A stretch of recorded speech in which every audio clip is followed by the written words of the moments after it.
hoy, queridos cursantes. Nos toca ver ya de lleno el tema de la Santa Misa. El curso se llama, que estamos viendo, Liturgia y Santa Misa. Santa Misa como lo más especial, lo más elevado, por eso le damos un lugar especial. También el Papa Pío XII, en su encíclica Mediator Dei, le da al misterio de la Eucaristía un lugar principal. Y hoy vamos a ver justamente el misterio de la Eucaristía, centro y culmen, cabeza de la religión cristiana. Es el título de la charla de hoy. El misterio de la Eucaristía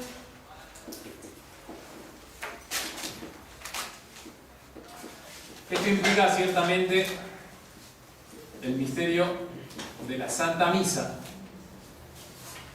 porque en la Eucaristía, en eso raro y milagroso que nuestro Señor nos dejó y que ahora está siendo adorado, se ven dos aspectos: el hecho de que Él es sacramento que te viene a santificar a modo de alimento, y es también sacrificio. Son los dos aspectos de la Santa Misa. Entonces, el misterio de la Eucaristía decimos sacramento y sacrificio, las dos cosas. El misterio de la Eucaristía, centro, y el término latino es caput, cabeza de la religión cristiana. Pero si uno dice cabeza así a secas, es como que uno no entiende. Lo vamos a explicar. Centro y culmen vamos a poner. Culmen, cabeza de la religión cristiana. Está buenísimo. Es espectacular. Uno se podría quedar, no sé, un día meditando en eso, en la presencia real, y en la Eucaristía. Centro y cabeza de la religión cristiana. Y así comienza el Papa Pío XII, el texto. El misterio de la Sagrada Eucaristía, instituido por el mismo sumo sacerdote Jesucristo, y por orden suya constantemente renovado por sus ministros, es el punto culminante y como el centro de la religión cristiana. Bueno, eso estudiamos hoy. De hecho, es la continuación de la encíclica, de lo que veníamos viendo. La encíclica tiene 3 partes.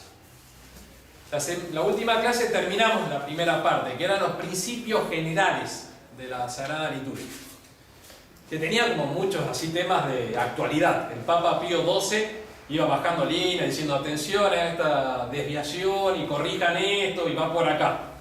Fueron bastante así, con muchos temas de actualidad. El de ahora, los temas que vamos a empezar a estudiar, sobre todo hoy, la próxima clase, son de una gran tranquilidad, de una posición pacífica, podríamos decir, de estas verdades. Centro y culmen de la religión cristiana. Así comienza entonces la segunda parte de la encíclica, que aborda el misterio de la Eucaristía y de la Santa Misa. 4 o 5 charlas van a hacer esto, ¿no? Y es lo que vivimos nosotros todos los días, como darle su lugar a nuestro Señor. De hecho, lo que plantea el Papa es qué lugar le estamos dando a la misa. ¿Es el centro o no? ¿El culmen o no de la religión cristiana, de la Iglesia y de nuestras propias vidas? O sea, ¿qué relación tenemos nosotros con el misterio de la Santa Misa? Alicia. Buenas noches. Buenas, bienvenida. ¿Sí que vas a sentarse allá? A usted tengo confianza. Acá, Alicia, por favor. Acá tiene el perro. Gracias, Alicia. Hasta vino de un color así como que llama la atención. No voy a contestar nada. Está en el examen. Bueno. Tres partes tiene la charla de hoy, 3 puntos. Primero, la expresión centro y culmen, culmen cabeza, primera parte. Después, el segundo punto es la religión cristiana. ¿Qué significa la religión cristiana? Cuando dice Pío II, el misterio de la Eucaristía es el centro y el culmen de la religión cristiana. ¿Qué es la religión cristiana? Y el tercer punto que vamos a ver es el sacrificio, la noción de sacrificio.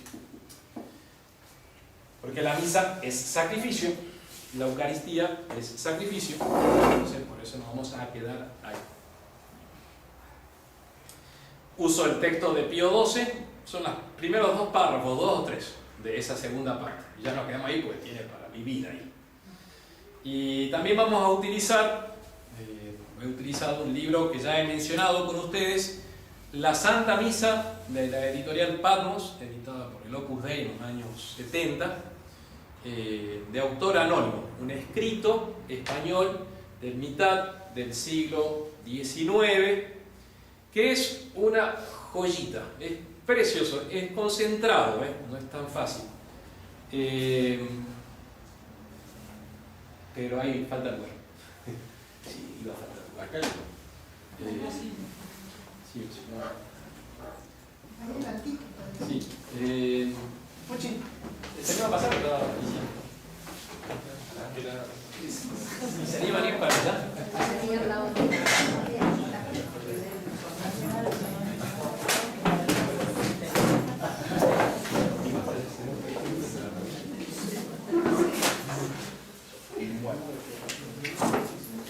Primer punto entonces que tratamos es caput et centrum en latín.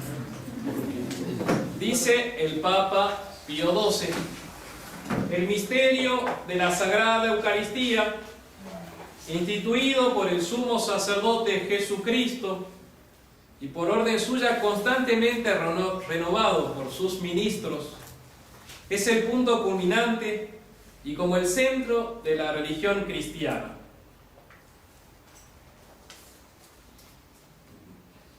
Bien, ¿qué significa entonces los 2 términos que usa? Caput et centrum, es la expresión latina. Caput et centrum. Quodam modo centrum, es el texto. Cabeza. ¿Qué es la cabeza en nuestro cuerpo? Es el culmen, bien, la parte más alta, más elevada. ¿Qué más hace la cabeza? Dirige. Porque en ella se dan los 5 sentidos. En la mano no, hay tacto. En el pie tampoco. La cabeza tiene los 5 sentidos. Es lo que te pone en contacto con el exterior. Ya lo decía el sabio Aristóteles, que por el conocimiento las cosas que están afuera vienen hacia uno.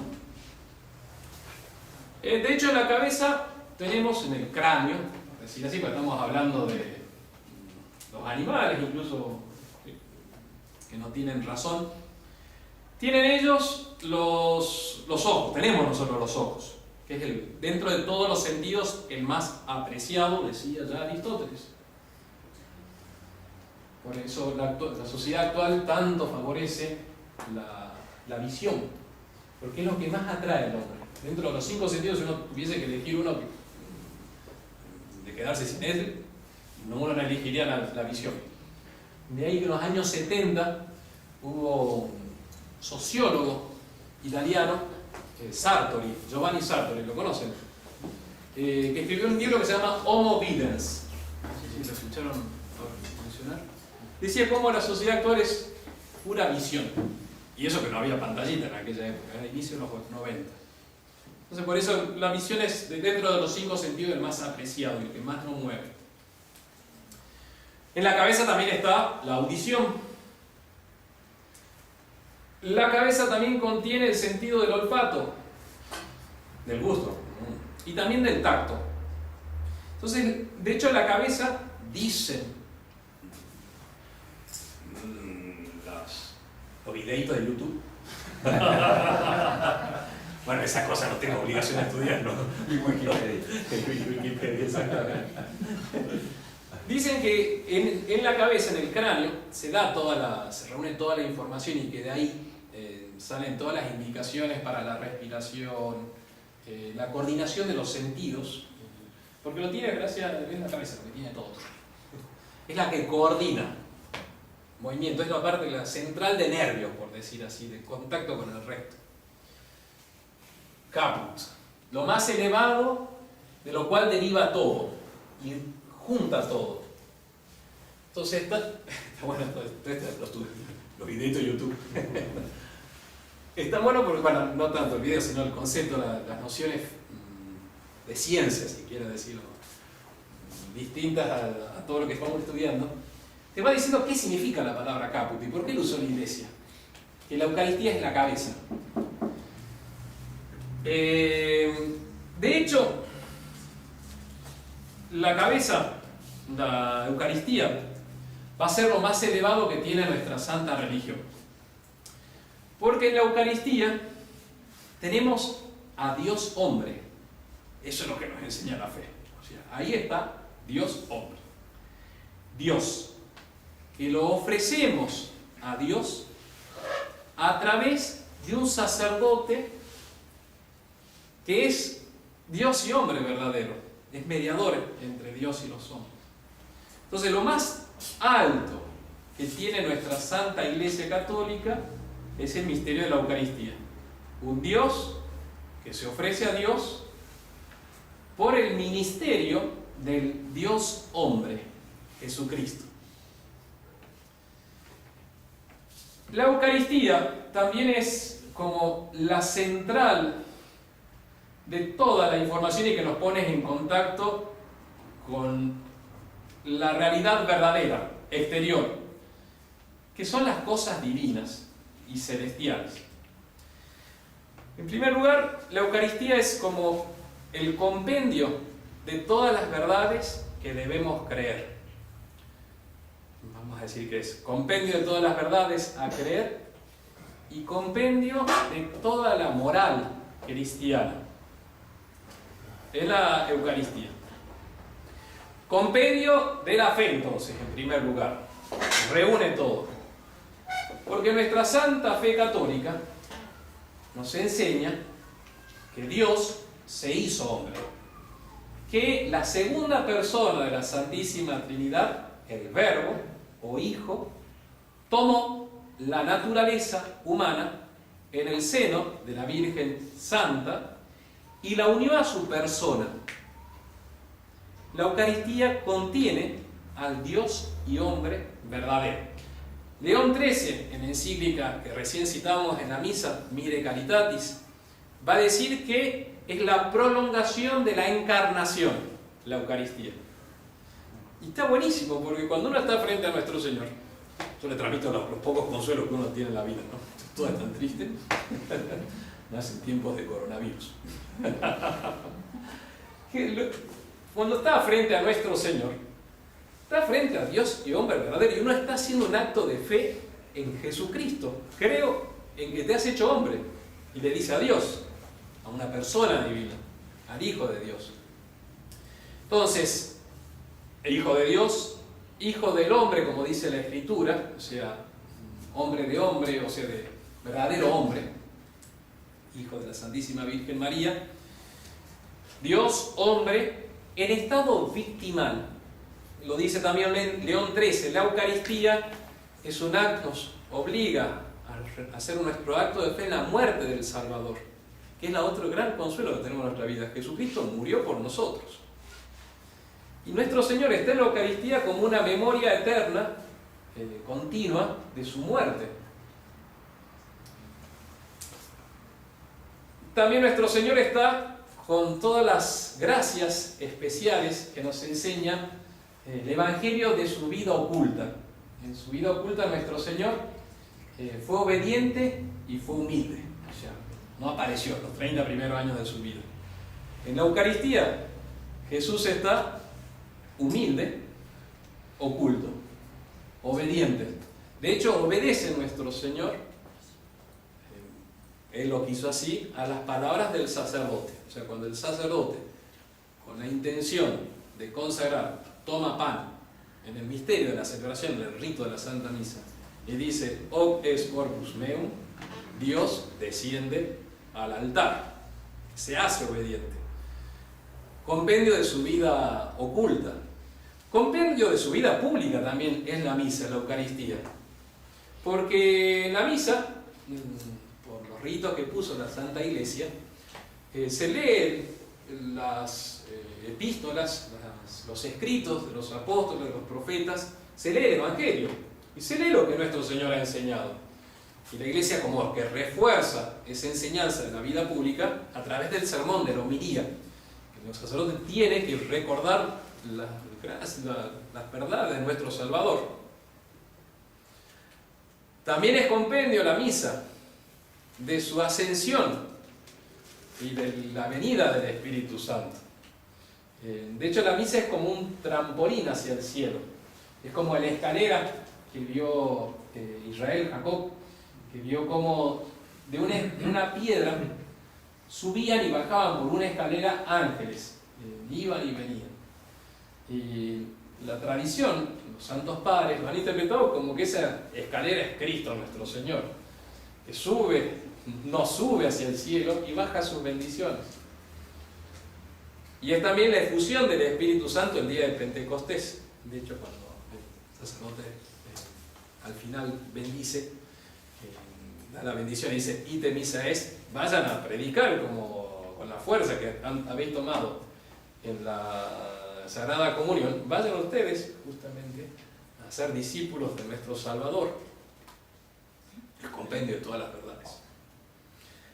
La Santa Misa es también compendio de nuestra moral cristiana, porque nos enseña la majestad y santidad divina.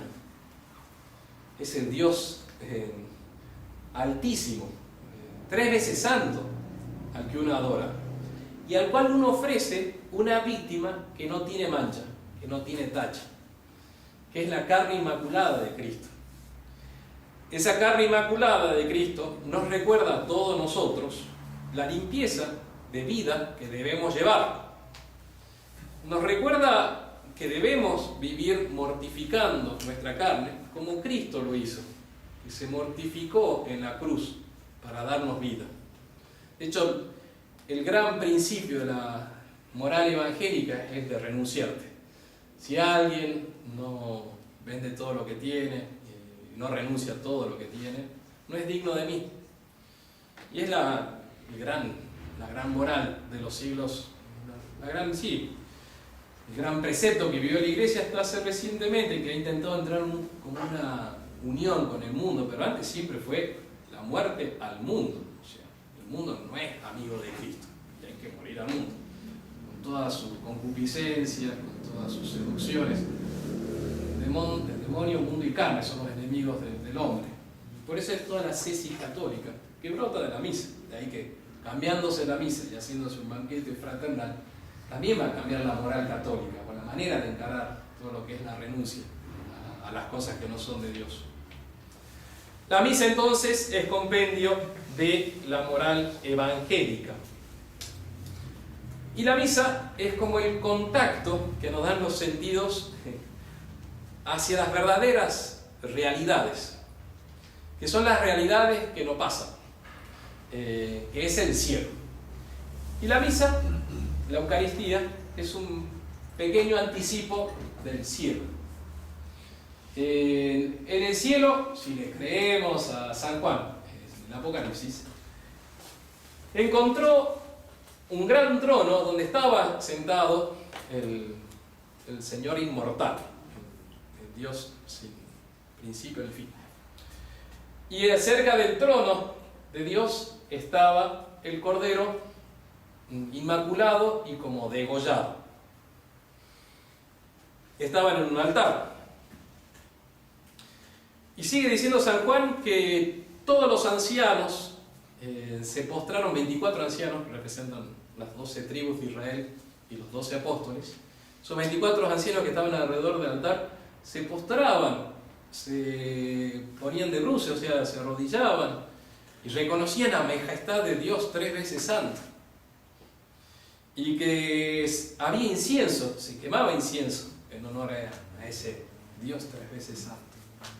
Y que se entonaban cánticos de acción de gracias, de glorificación, de honor a Dios. Y el mismo Dios era como el alimento de las almas santas que están en el cielo. Todo esto es la realidad verdadera. Nosotros algún día se nos van a cerrar nuestros ojos a la realidad temporal y se nos van a abrir a una realidad muy distinta. Quedó muy grabado. Si quieres sentarte acá, puede pasar. Me quedó muy grabado el libro no sé si conocen, El Señor del Mundo, de Benson. La muerte de Mabel. Que se termina suicidando. Uy, ya les adelanté bien. Después bien. Queda por la mitad por ahí. ¿Cómo? Queda por la mitad del libro.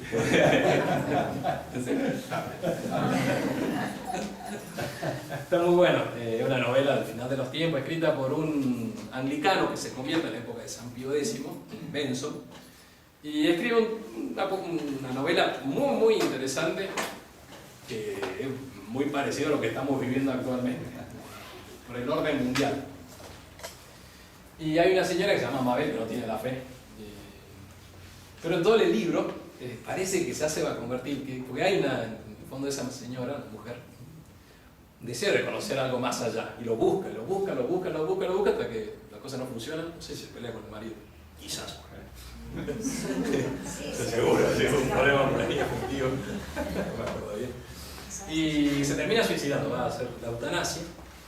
Y bueno, cuando va describiendo el autor cómo es su muerte, y me quedó muy grabada esa frase, que sus ojos se cerraron a este mundo, cuando ya se va desprendiendo. Eso es muy increíble, lo vamos a pasar alguna vez. Y de pronto esos ojos se abrieron a una realidad que nunca había conocido, pero que era mucho más firme, más estable, más como consistente de lo que había conocido. Entonces el cielo es algo mucho más profundo. Algún día se nos va a acabar nuestro tiempito acá, a todos, y vamos a entrar a una realidad distinta. El cielo es adelanto de todo esto. La Eucaristía, la misa, es un adelanto de todo lo que va a ser el cielo. Un altar con un cordero que está como degollado, que es nuestro Salvador, que ha muerto por el Padre, el anciano de los siglos, que todo el pueblo fiel, las almas redimidas lo están adorando, y entonan cánticos de acción de gracias. Es muy bonito el Apocalipsis, no sé si lo han leído, siguiendo a Castellani. Es un libro de muchísimo consuelo. Es aterrador, pero al mismo tiempo es una gran misericordia de Dios hacia sus elegidos. Y en el cielo va a estar, dice, todos cantando cánticos de acción de gracias y de honor. Se va a quemar incienso y se va a adorar a nuestro Salvador. Entonces, todo eso es el misterio de la Eucaristía. Contiene como cabeza todo el resto. ¿Por qué es cabeza? Porque contiene a Cristo, tiene a nuestro Señor Jesucristo. Y como lo tiene verdaderamente, de Él se deriva todo el resto. La Iglesia vive, nosotros vivimos, porque Cristo está en la Eucaristía dándonos su vida. Es como, y parece ser que de la cabeza brotan todos los nervios a través, no sé, de todas esas redes de nervios. Y bueno, así viene todo de Cristo. Es también centro. ¿Dónde está? Centro. En quod modo centrum, dice el texto latino. Centro de nuestras vidas, centro de la Iglesia, de la sociedad redimida por nuestro Salvador.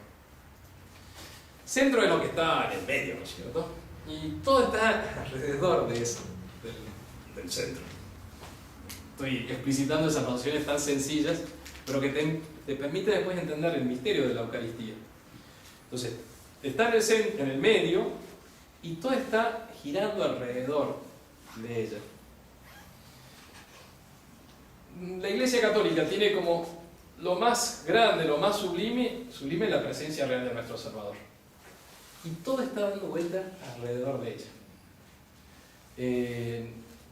Dice el libro anónimo del siglo XIX, dice: nuestros templos han sido construidos para la hostia, para la presencia real, para la Eucaristía, para el santo sacrificio. Las cruces que coronan nuestros templos están justamente para señalar lo que así sucede. El altar, ¿para qué se construye? Para que encima se ponga la divina hostia. En los templos, en la arquitectura cristiana, católica, el centro es lo más importante, el altar es lo más importante de toda la construcción. Y todo está orientado hacia allá. Es donde se pone lo más digno, donde los artistas trabajan con más ahínco, con más fuerza, donde se da lo mejor, ¿se acuerdan? En el altar, porque ahí está nuestro Señor, ahí se ofrece la víctima. Los mismos, todos los elementos y ornatos de la iglesia, desde el bautisterio, la pila de agua bendita, los confesionarios, todo eso va preparando para que las almas reciban a nuestro Señor. El bautismo para que tenga el derecho a entrar al templo de Dios y comulgar. La pila de agua bendita para que uno se lave de sus pecados veniales, no mortales, al ingresar al templo de Dios, cuando se pone ante la presencia de nuestro Señor, y que sea muy devoto del agua bendita. Se me enseñó un superior que pasó por Ciudad de México, habíamos construido una pequeña oratorio en la sede de distrito y no había agua bendita. Y llegó el padre en el líder superior y dijo: ¿no hay agua bendita acá para entrar a la iglesia? No, padre, es que todavía no teníamos tiempo, ¿no? Mira, estamos haciendo el altar justamente de piedra, muy bonito. Y me dijo: es que no, yo necesito agua bendita, soy muy pecador. Y a partir de tomé mucha devoción. Santa Teresa de Jesús también tiene algunas líneas hablando de la devoción que tenía al agua bendita. Claro que ahora no hay, ¿no? Ahora hay alcohol en gel.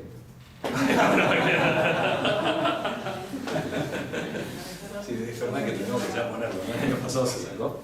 Para adelante sí hay agua bendita. Sí, bueno, entramos.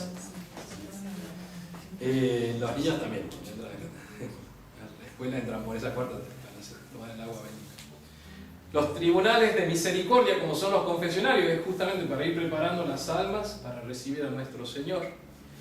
En la misma cátedra o púlpito es el sacerdote que va predicando la verdad divina para preparar el alma a recibir a nuestro Salvador.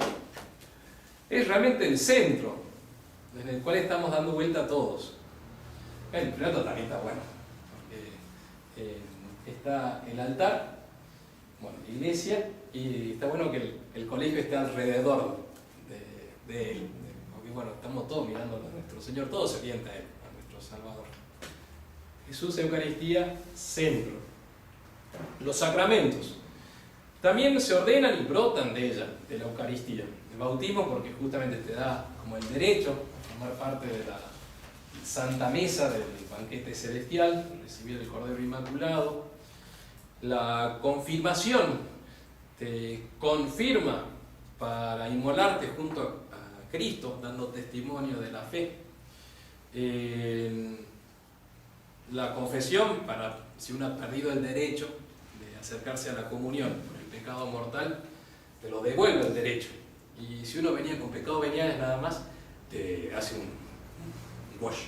Te lava un poquito, te pone bien limpito y ya, te renueva y vas reparando. La confesión frecuente, cuando no es de pecados mortales, nunca deberíamos tener un pecado mortal. Bueno, si hay la desgracia de eso, por supuesto está la confesión, pero para los pecados veniales también sirve la confesión, porque te va limpiando cotidianamente, reparando, y es un sacramento, un canal de la gracia.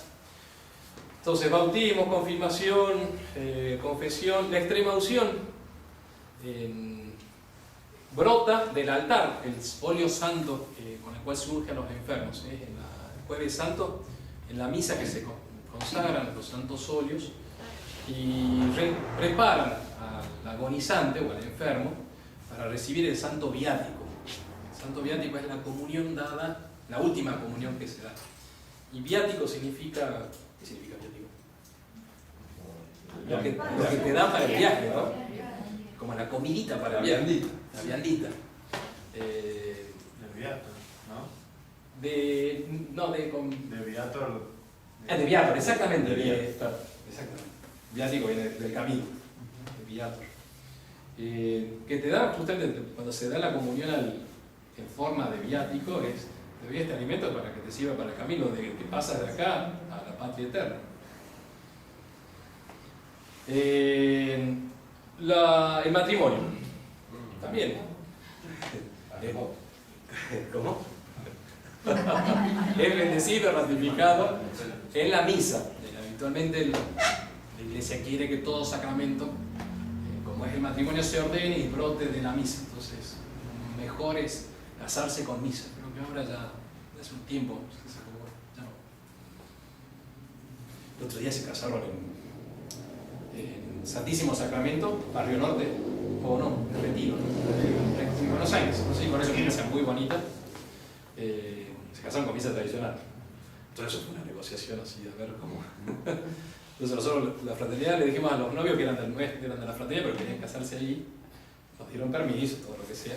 Le dijimos, pues no casamos si no es con misa. Entonces tuvieron que pedir 2 turnos, realmente de 1 hora. Les salió carísimo. Le dije, bueno, vamos a celebrar corriendo la misa. Le dijeron, no, padre, nosotros queremos la Santa Misa en la boda. Claro, porque es lo normal. Además, porque el matrimonio es una cruz. Y trae niños, hijos para la Eucaristía. De hecho, es como un momento muy especial de un papá cuando sus hijos se acercan por primera vez a Jesús Eucaristía. Y el orden sagrado está totalmente, eso de un sacerdote no se entiende si no es para la misa. No se entiende. Había discusiones, no discusiones, sino había distintas maneras de encarar la jerarquía eclesiástica, que antes iba desde la clericatura, las órdenes menores, órdenes mayores, su diaconado, sacerdocio y después episcopado.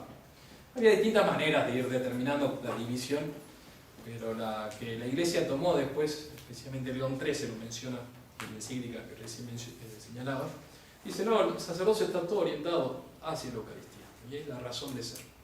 Entonces, la diferencia de todas las órdenes es la medida que te vas acercando hacia el altar. Desde el hostiario, que es el que toca la campana y abre la puerta, pasando por el exorcista, el lector, el acólito, que es el que ya puede llevar las vinajeras al altar. Ya es porque está orientándose hacia el altar. El subdiácono es el que puede tocar los vasos sagrados, y después el diácono es el que ya puede dar la Eucaristía, y el sacerdote es el que puede confichar en latín, confeccionar, realizar, producir el milagro de la transustanciación. Y de hecho, sacerdote y obispo en la Santa Misa tienen el mismo poder, podríamos decir. Lo que pasa es que el obispo tiene la plenitud del sacerdocio, y por eso él puede transmitir su sacerdocio, cosa que el sacerdote no puede hacer. Por eso que es el que hace otros sacerdotes. Pero está todo relacionado en nuestro Señor, es el centro. Todo, también los que son los ornamentos, lo que son los cálices, los vasos sagrados, que muchas veces son cosas muy valiosas, muy costosas. Me acuerdo a mis queridos padres cuando me iban a ordenar me dijeron que vamos a comprar un buen cáliz. Porque era, bueno, el orgullo de la alegría de tener un hijo sacerdote, y para el Señor lo mejor. Y eso es muy del pueblo cristiano, o sea, para nuestro Salvador. Centro de la religión cristiana. Todo se ordena a él. De ahí termina diciendo Pío XII, tratándose del tema principal de la Sagrada Liturgia, creemos oportunos, venerables hermanos, detenernos un poco y llamar vuestra atención sobre asuntos de tan gran importancia. Entonces, centro y culto de la religión cristiana. Punto 2. Religión es volver a unirse a Dios. ¿Se acuerdan las tres?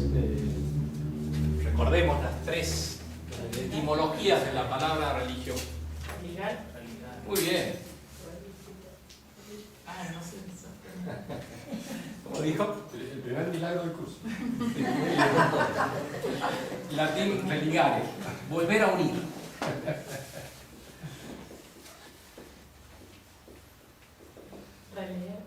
Muy bien. Relegere. Volver a leer, volver a meditar, volver a reflexionar, porque cuando uno lee es como que fija más la atención. Relegere, volver a leer, o sea, a pensar, reflexionar. Y reeligere, volver a elegir.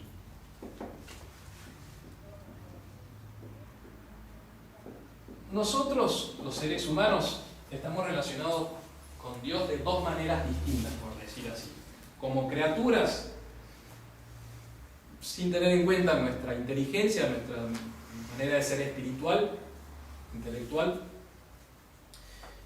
Y ese es el primer modo de causa-efecto. Y lo otro es ya más propio de los seres humanos, de los seres racionales espirituales, que es la religión. La primera manera de relacionarse la tienen todas las criaturas.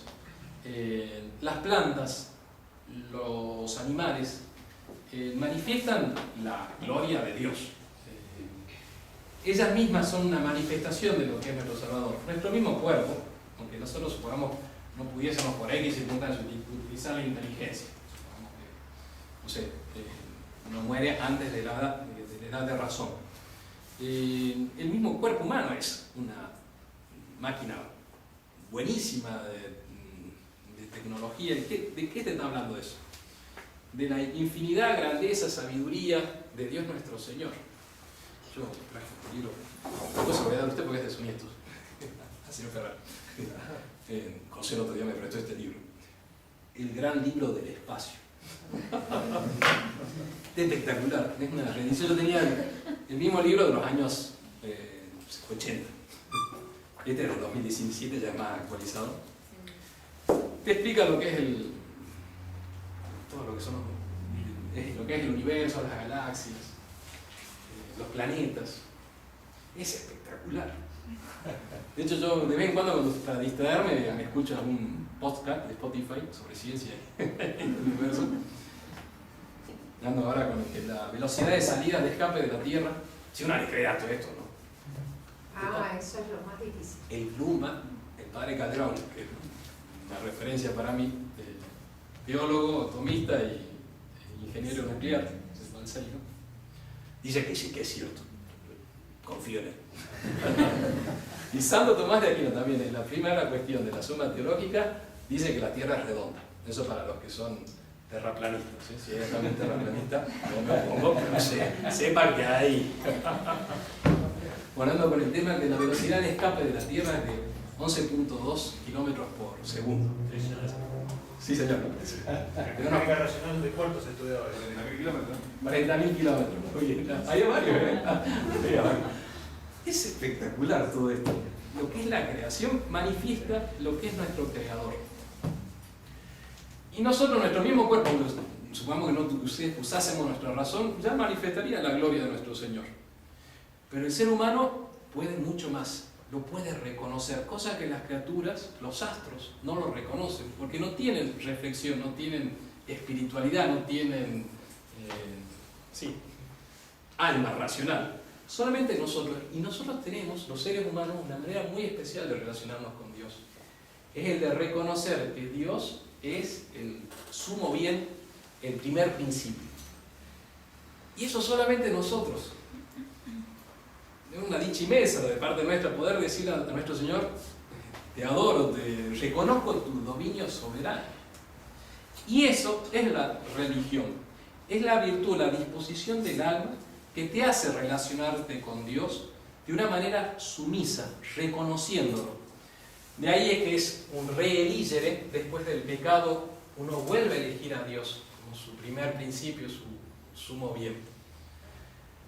Es un religare, volver a unirse a nuestro Señor por la virtud de la religión. Una disposición del alma que nos hace relacionarnos con Dios, derivado de la virtud de la justicia, la virtud complementaria de la virtud de justicia potencial. Reelegere, porque es el asunto más importante de nuestra vida. relacionarnos con el Creador. Bien, esa es la religión. Pero solo hablamos de religión cristiana. Porque el que es el sumo sacerdote, el que nos da la religión a nosotros, no es Mahoma y no es el Dios de los ejércitos del Antiguo Testamento. No, señor, de los judíos. Nuestra santa religión profesa que el Hijo de Dios se hizo hombre y fundó una religión, la religión cristiana, católica, Iglesia Católica. Entonces nosotros tenemos una religión propia, los católicos, los cristianos. Cuando digo cristianos, lo digo, nosotros somos los verdaderos cristianos. Todos los evangélicos y protestantes, ellos se robaron el nombre de cristianos. Inclusive el Vaticano II no dice eso. Yo estoy yendo en contra del Concilio Vaticano II en este punto. Sí, no, me lo estaba presintiendo. Sí. Porque hay una expresión directa que dice tiene el derecho a llamarse cristiano. No me acuerdo si es Mitades Reintegratio o Lumen Gentium, uno de los dos documentos que se dice eso explícitamente. No, nos robaron. Nosotros somos los verdaderos cristianos. Habría que ser con orgullo. Usurpadores. Usurpadores, exactamente, como usurparon la Eucaristía en algunos de ellos, o la Biblia también. Nosotros. Entonces, nuestra santa religión está apoyada en Cristo.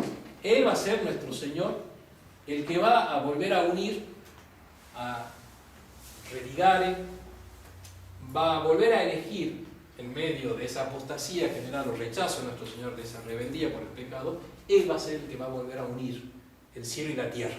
Y Él va a dejar esa unión entre nosotros. Por eso nosotros somos, nuestra santa religión, la cristiana, nos une a Dios a través de Cristo.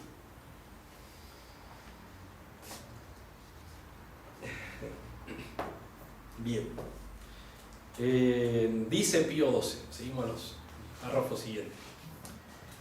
Cristo nuestro Señor, sacerdote eterno según el orden de Melquisedec, como hubiese amado a los suyos que vivían en el mundo, en la última cena, la noche en que era entregado, para dejar a la iglesia, su amada esposa, un sacrificio visible. Ese es muy importantísimo. Sacrificio visible. La Eucaristía va a ser un sacrificio visible. ¿Dónde está lo visible, Puchi? En la Eucaristía. Si lo vas a sacar. Yo sé, confío en vos. En la Eucaristía, ¿qué hay de visible? Muy bien, exactamente. Es visible, y es tangible, es sacramento. Entonces la misa es sacrificio visible. También no me acuerdo qué santo rey que pasaba mucho tiempo de su día, o bueno, tiempo de su jornada, haciendo las hostias para la Santa Misa. Y que también hacía el vino para el cáliz que se iba a consagrar. Muy tangible, también las encargadas de las flores. Les decía ayer que estaban preparando para la fiesta del Corpus Christi, una dicha inmensa poder preparar flores para la presencia real de nuestro Señor. Es visible, es tangible, o sea, la presencia real es de algo que está ahí. ¿Dónde está Dios? Está en todas partes, sí, pero su presencia real en el sacramento está allá, ahí, en la iglesia, en el sagrario, por la transubstanciación. Entonces, ¿qué deja Cristo en la última noche? Deja un sacrificio visible. El sacrificio va a ser el acto más importante de la virtud de religión. El más alto de todos los actos que uno puede hacer es el sacrificio. Un sacrificio visible como la naturaleza de los hombres pide, que fuese representación del sacrificio cruento que había de consumarse una sola vez en la cruz y se aplicase su eficacia saludable para la remisión de los pecados que cada día cometemos. Y por eso ofreció a Dios Padre su cuerpo y sangre bajo las apariencias de pan y vino. Entonces, deja su cuerpo y su sangre en la Eucaristía para que sean sacrificio. El centro, acto principal de la virtud de religión. Eso es el sacrificio.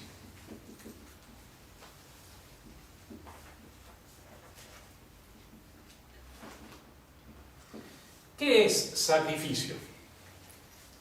Es la entrega u oblación de una cosa sensible hecha a solo Dios por un ministro legítimo con destrucción, consumación o cambio de la misma en reconocimiento de su soberano dominio. Esa es la definición de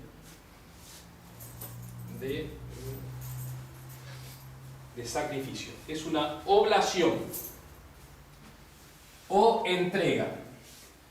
En el Antiguo Testamento se ofrecían en sacrificio los corderos. Para el pueblo, para un pueblo pastor, como era el pueblo de Israel, ofrecer un cordero, un animalito, era una renuncia. ¿Y por qué lo ofrecía el alma devota israelita? Porque quería reconocer que todo lo que tenía le venía de Dios, de nuestro Señor, fuente de toda bendición. Entonces, sacrificio es ofrecerle una cosa sensible.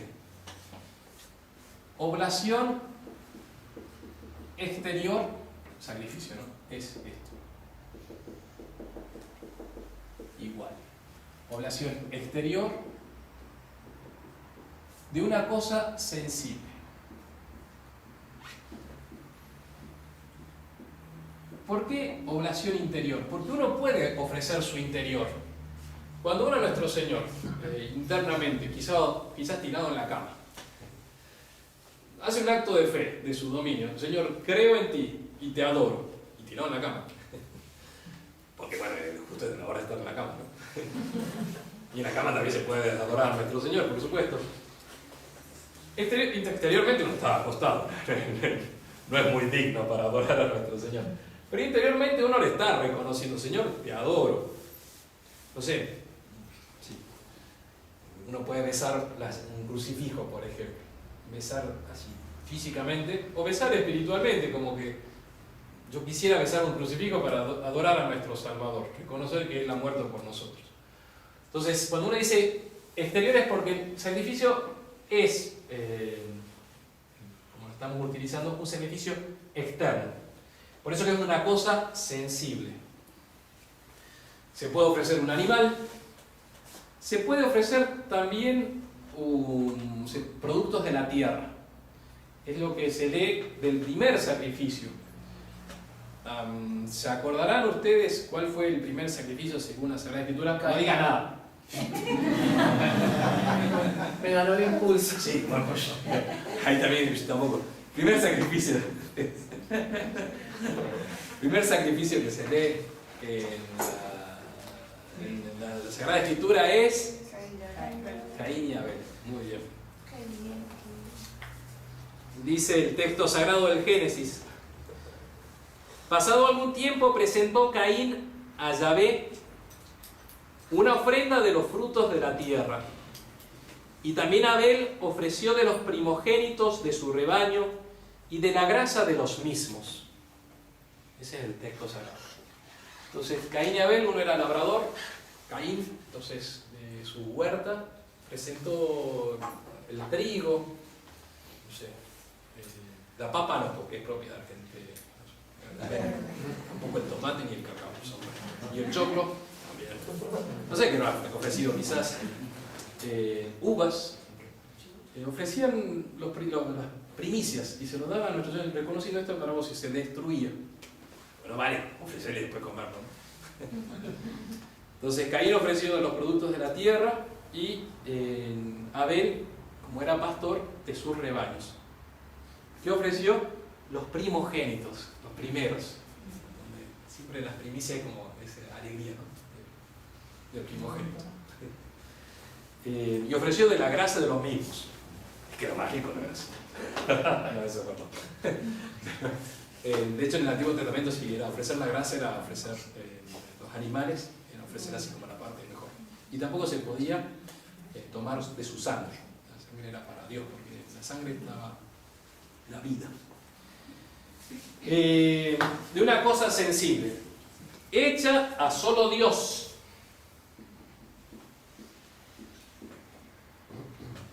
Porque el sacrificio reconoce que todo lo que tenemos viene del principio de todo bien, que es solo Dios.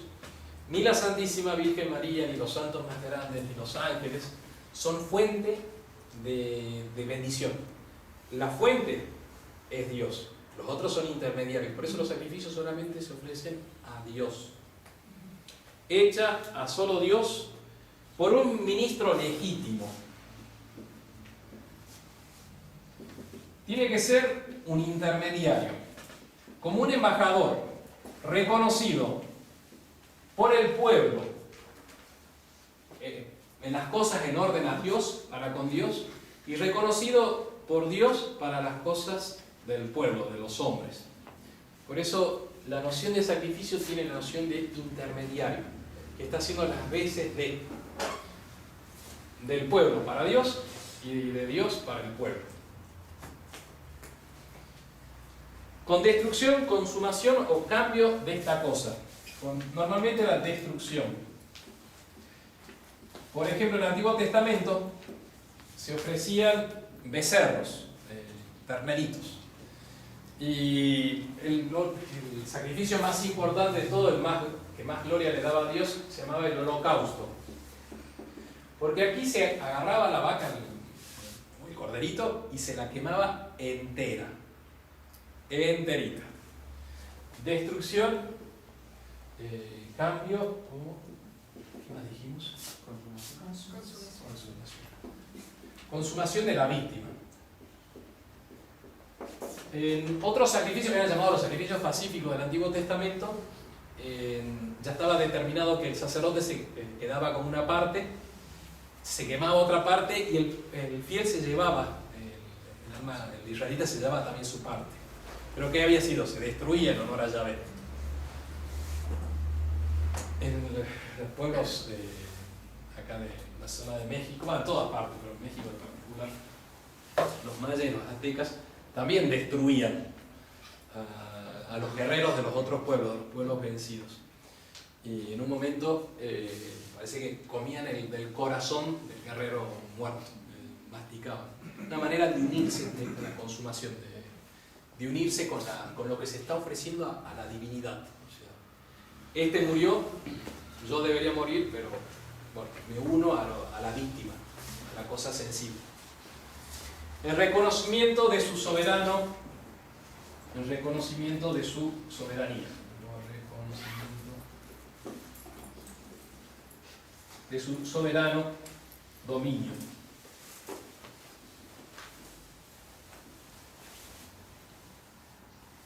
Esa sería la definición de sacrificio. Los fines del sacrificio son 4. ¿Quién me los dice? Lo vamos a volver a ver, así como después van a ser como... Expiación. Muy bien. Eso. Entonces, el primero es ese reconocimiento. Dios, le doy todo. Es la adoración o la latría.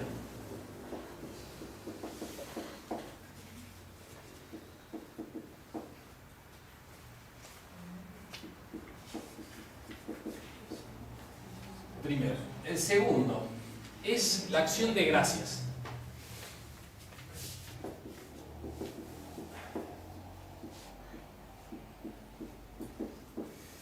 No sé si creo que se los contaba acá en una salita, pero que unos collitas allá en mis tierras vienen a Puna cuando tienen un poco de alcohol, de vino, antes de tomársela, echan el chorrito a tierra. Y me enteré que acá también unos bolivianos que trabajan me parece que tienen en el mercado, buenos negocios. Me contaban que tiraban chorrito, ¿no? Bueno, esto recibo de Dios, le ofrezco esto a nuestro Señor en agradecimiento. Y el tercero es impetración, es pedirle a nuestro Señor. Por ejemplo, de hecho cuando piden una misa, se me da vergüenza, padre, ¿cuánto cuesta la misa? No se dice así, por favor. Se llama estipendio de la misa, lo que se acostumbra a dar para el sostenimiento del culto. Estipendio, la palabra viene de lo que se daba a los legionarios romanos, que era el jornal. Y no es necesario eso, la misa se celebra más de una vez. Los priores tenemos que celebrar todos los domingos por el pueblo y es nuestra función. Pero a veces yo les digo, así bueno, uno ya tiene como el speech, ¿no? Miren, no cuesta nada, es valor infinito. ¿Quiere valor infinito? Pero se acostumbra a darle estipendio que esté dando. Y yo sé que le viene bien a la persona dar, porque es un sacrificio justamente, porque cuesta dar la platita, conseguirla. Entonces, pedir una misa es decir, yo renuncio a esto en honor a Dios, o para adorarlo, o para darle gracias más de una vez. Padre, tengo trabajo, ¿no? ¿Sí? No sé cómo consiguió trabajo. Entonces, el primer sueldo sacan para una novenita San José, por ejemplo. O la impetración, tengo una gracia a pedir, que bueno, que Dios... Estas tres fines del sacrificio eran en el estado de la justicia original. O sea, cuando Adán y Eva aún no habían pecado, ellos debían ofrecer sacrificios también a Dios. ¿Y cuál era el altar y cuál era la víctima que se ofrecía en aquel tiempo? En el estado antes del pecado original, en el estado de la justicia original. Era el mismo corazón humano, porque era limpio y se podía ofrecer a Dios. ¿Y cuál era el altar donde se ofrecía? El mismo corazón, el interior del hombre. ¿Y cuál era el templo? El mismo corazón humano. Pero con el pecado original, cuando ya entra el pecado, el corazón del hombre se hace indigno para ser ofrecido a Dios. De hecho, hasta la sangre de los animales irracionales no tienen la mancha que tiene una persona que ha cometido pecado, porque es una cosa tremenda, una aberración delante de Dios cuando una criatura se rebela contra Dios, contra su ley. Entonces, por eso, después del pecado original, comienzan los sacrificios de cosas externas. Ya no va a ser el mismo corazón humano que se ofrece, pues está sucio, no va a ser su altar, su propio corazón. Un altar de piedra es más digno que el corazón manchado por el pecado. Entonces se va a empezar a utilizar todas las criaturas sensibles como una muestra de ofrecimiento a nuestro Señor. Pero no tenían ningún valor esos sacrificios si no era por la esperanza de un Redentor. Esto está muy puesto desde la creación, después del pecado original. Nuestro Señor deja ese concepto de que si tiene algo de valor matar una vaquita o un cordero, o ofrecer un poco de trigo, es porque hay la esperanza de una redención mayor de ese ofrecimiento. Los pueblos paganos perdieron esa noción, de la noción del Redentor. Guardaron entre ellos el concepto del dominio de Dios, al cual hay que ofrecerse, darse, que hay que reconocerle todo. Lo guardaron, de ahí los aztecas, que para calmar al dios enfurecido de la guerra o del sol, lo que hacían era matar y matar soldados. Pero cuando se inauguraron los templos de la Ciudad de México se calculan 80.000 soldados sacrificados. Y se van encontrando, si sabían las investigaciones arqueológicas, van encontrando todas como armazones llenos de cráneos atravesados que se ponían alrededor de las pirámides sacrificiales. Había que calmar la divinidad. Se tenía esa noción de que había que calmar a Dios. Hoy por hoy con el modernismo se fue todo esto. Dios es siempre bueno. Pero lo que tenía deformado todos los pueblos paganos que hacían, por ejemplo, sacrificios humanos, era el hecho de la esperanza de que iba a haber un sacrificio que iba a reemplazar el sacrificio del hombre físico, pidiendo el sacrificio del hombre moral, o sea, el corazón humano que reconoce su miseria y se ofrece a Dios, pidiendo perdón. Ese es el cuarto fin del sacrificio, ya después del pecado original, la expiación, el pedir perdón.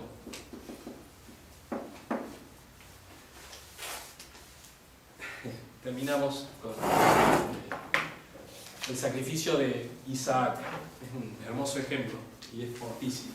¿Conocen el sacrificio de Isaac? Abraham fue el patriarca recibe la promesa de Dios de hacer un pueblo muy numeroso de su descendencia.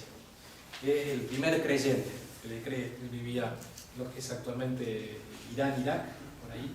Nuestro Señor lo llama para ir a la Tierra Santa. Y ahí le da la promesa. Pero él era viejo, su esposa era estéril y no tenía hijos. Pero él guarda la esperanza de que Dios le iba a dar un hijo. Y a través de una visita de unos ángeles, en la cual su esposa Sara se ríe diciendo: es imposible que yo tenga un hijo, ya estoy vieja, y mi esposo es más viejo, y yo soy estéril. Pero Dios le da la gracia de tener a su hijo Isaac. Cuenta el texto sagrado que un día nuestro Señor le dice: toma a tu hijo Isaac, al cual amas, llévalo al cerro de Moriah y allí ofrécelo en holocausto. Lo vas a matar. El reconocimiento de que yo soy tu Dios. El texto es muy fuerte. Ese que amas es tremendo. Ofrece lo que amas. Ah, ¿lo querés? Bien, lo vas a ofrecer. Vas a reconocer. Después de esto, probó Dios a Abraham y le dijo: Abraham, ¿qué responde esta alma buena? Heme aquí, como diciendo: ok, presto soy. Díjole entonces: toma a tu hijo único, a quien amas, a Isaac, y ve a la tierra de Moriah, y ofrécele allí en holocausto sobre uno de los montes que yo te mostraré. Ofrécelo en holocausto, o sea, no va a quedar nada. Y Abraham cortó la leña con la cual iba a ofrecerlo en holocausto. Los holocaustos entonces era matar a la víctima o cosa sensible, la hostia. Matar a la hostia y quemarla. Eso era el holocausto, que no quede nada. Entonces, ¿qué hizo Abraham? Cortó la leña, llamó a 3 criados, tomó un asnito y le dijo a Abraham: vamos, y se lo llevó. 3 días. Imagínense el corazón de padre, ¿no? Sabiendo hacia dónde se encaminaba, a sacrificar a su hijo. Y cuando llegó a cerca de Moriah, que es actualmente, según los estudios, la arqueología y las referencias de la antigüedad, es Jerusalén, donde va a morir Jesucristo, le dijo a los criados: quédense aquí y yo voy a ir con mi hijo a ofrecer un holocausto hacia ese cerro. Y cuenta el texto sagrado que Abraham le da la leña, se la pone, la hace cargar a Isaac. Isaac sube con la leña en la cual iba a ser quemado él. Y cuando iban subiendo al cerro, Isaac le pregunta a su padre: papá, llevamos el cuchillo, llevas el fuego. No había encendedores, entonces me imagino que llevarían un pequeño recipiente metálico con las brasas. Llevamos la leña, pero no llevamos el cordero. Y Abraham, no sé, debe haber tragado mucha saliva en ese momento, dijo: no te preocupes, hijo, Dios proveerá del cordero aquel que vamos a inmolar. Y sigue diciendo el texto sagrado que llegaron a la cima del monte y ahí preparó la leña y lo ató a Isaac, lo ató. Y cuando estaba levantando el cuchillo, ahí lo para el ángel de Dios y le dice: está bien, veo que me reconoces. Y le da aparece un cordero agarrado justo ahí y a ese lo inmola y lo mata. Muy bonito el texto sagrado.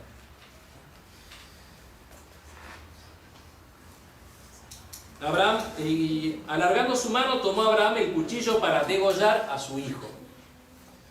Cuando he aquí que el ángel de Yahvé le llamó desde el cielo diciendo: Abraham, Abraham. Él respondió de nuevo: heme aquí.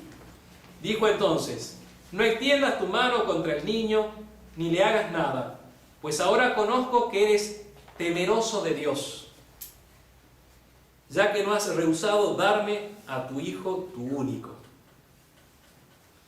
Y alzó Abraham los ojos y miró y vio detrás suyo un carnero enredado con los cuernos en un zarzal.